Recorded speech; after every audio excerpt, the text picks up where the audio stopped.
राजस्थान की मिट्टी वीरों के शौर्य और बलिदान के लिए मशहूर है। यहाँ के योद्धाओं की गाथाएं आज भी बड़े गर्व से सुनाई जाती हैं। केवल वीरों की गाथाएं ही नहीं हैं, बल्कि उनकी कई की वसुंधरा पर प्रेम कहानियां भी हैं, जो आज भी बहुत फेमस हैं। यहाँ कभी एक वेश्या ने अपने प्रेम के लिए पूरी सल्तनत को चुनौती दे दी थी, तो कभी एक दासी के रूप के आगे नतमस्तक हो गया था एक राजा। लेकिन आज हम आपको बता रहे हैं राजस्थान की सबसे चर्चित प्रेम कहानी, जो इतिहास में ढोला मारू की प्रेम कहानी के नाम से प्रसिद्ध है। आज भी इस प्रेमी जोड़े का जिक्र यहाँ के लोक गीतों में होता है। तो ये कहानी सुनने के लिए जुड़े रहे हमारे साथ इस वीडियो के आखिर तक। नमस्कार, मैं हूं चेतना शर्मा आपके साथ, और आप देखना शुरू कर चुके हैं राजस्थान संवाद। तो ये कहानी इस तरह से शुरू होती है। नरवर के राजा नल के 3 साल के पुत्र साले कुमार का विवाह बचपन में जांगलू देश, जो बीकानेर के पोंगल नामक ठिकाने के स्वामी पवार राजा पिंगल की पुत्री से हुआ था।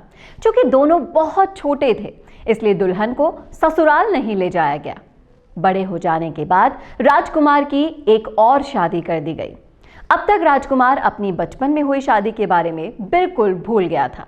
उधर जांगलू देश की राजकुमारी अब सयानी हो चुकी थी और उसकी खूबसूरती के चर्चे दूर दूर तक होने लगे थे। माँ बाप ने उसे ले जाने के लिए नरवर को कई संदेश भी भेजे थे, लेकिन कोई भी संदेश राजकुमार तक नहीं पहुंच पाया था। वहीं राजकुमार की दूसरी पत्नी ईर्ष्या के चलते राजा पिंगल द्वारा भेजे गए संदेशवाहकों को मरवा डालती थी। उसे इस बात का डर था कि राजकुमार को अगर पहली पत्नी के बारे में कुछ भी याद आ गया तो वो उसे छोड़कर पहली पत्नी के पास चला जाएगा। इसका सबसे बड़ा कारण पहली राजकुमारी की सुंदरता ही थी। उधर राजकुमारी साला कुमार के ख्वाबों में खोई हुई थी। एक दिन उसके सपने में साला कुमार राजकुमार आया और इसके बाद वो वियोग की अग्नि में जलने लगी। उसे ना तो खाने में रुचि रही और ना ही किसी दूसरे काम में। ऐसी हालत देखकर उसकी मां ने राजा पिंगल से फिर संदेश भेजने का आग्रह किया और इस बार राजा पिंगल ने एक चतुर ढोली को नरवर भेजा।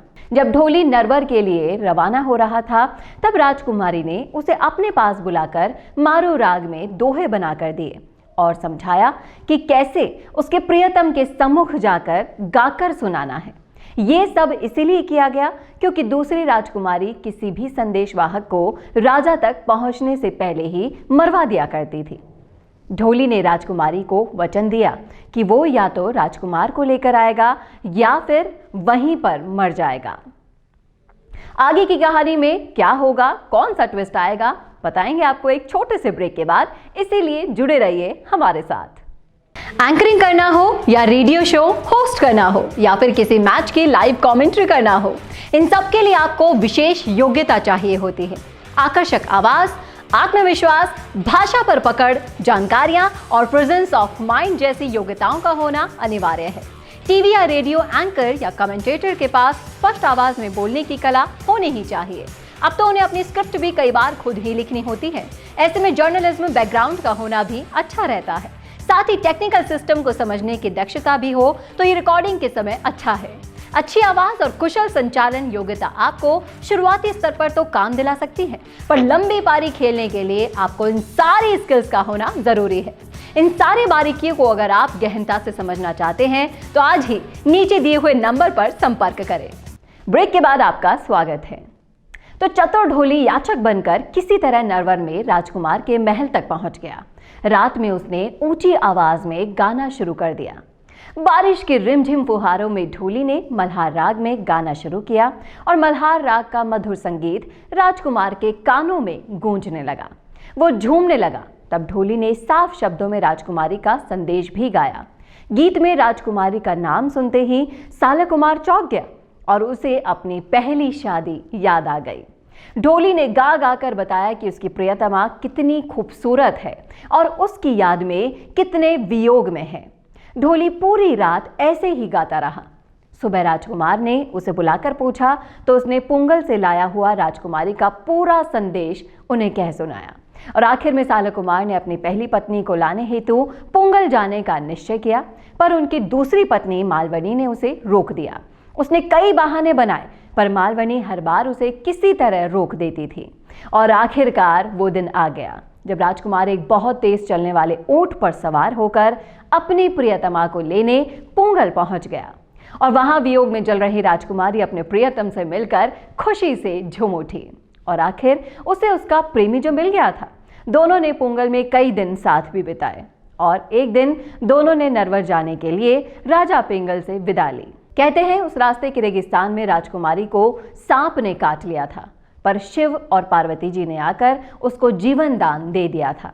लेकिन दोनों की मुसीबतें यहीं समाप्त नहीं हुई थी। इसके बाद वे उमर सुमरा की राजकुमारी को पाने के लिए रचे गए षड्यंत्र में भी फंस गए थे।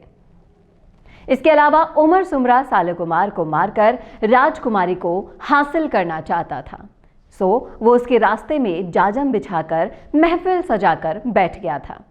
राजकुमार सलहा कुमार अपनी खूबसूरत पत्नी को लेकर जब उधर से गुजरे तो उमर ने उससे मनोहार की और उसे किसी बहाने से रोक लिया।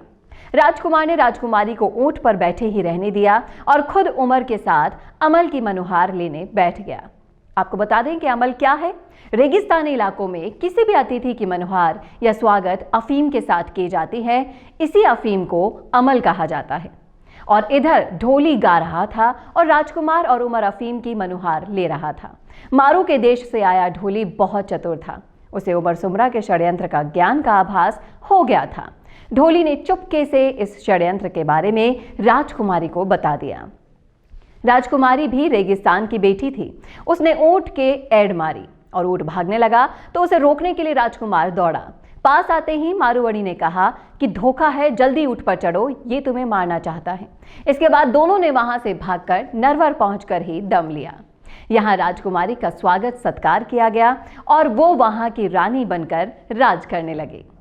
इतिहास में इस प्रेमी जोड़े को ढोला मारू के नाम से जाना जाता है और तब से आज तक उनके नाम के गाने पूरे जोर शोर से गाए जाते हैं और उनके प्रेम का गुणगान भी किया जाता है। तो ये थी वो लव स्टोरी जो राजस्थान में बहुत फेमस है। कैसे लगी आपको कमेंट करके जरूर बताइएगा कमेंट बॉक्स में। और इसी तरह के इंटरेस्टिंग वीडियोस देखने के लिए जुड़े रहिए हमारे साथ। नमस्कार। एंकरिंग करना हो या रेडियो शो होस्ट करना हो या फिर किसी मैच की लाइव कमेंट्री करना हो, इन सब के लिए आपको विशेष योग्यता चाहिए होती है। आकर्षक आवाज, आत्मविश्वास, भाषा पर पकड़, जानकारियां और प्रेजेंस ऑफ माइंड जैसी योग्यताओं का होना अनिवार्य है। टीवी या रेडियो एंकर या कमेंटेटर के पास स्पष्ट आवाज में बोलने की कला होनी ही चाहिए। अब तो उन्हें अपनी स्क्रिप्ट भी कई बार खुद ही लिखनी होती है। ऐसे में जर्नलिज्म बैकग्राउंड का होना भी अच्छा रहता है। साथ ही टेक्निकल सिस्टम को समझने की दक्षता भी हो तो ये रिकॉर्डिंग के समय अच्छा है।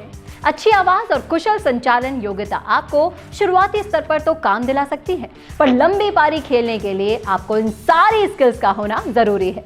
इन सारी बारीकियों को अगर आप गहनता से समझना चाहते हैं तो आज ही नीचे दिए हुए नंबर पर संपर्क करें।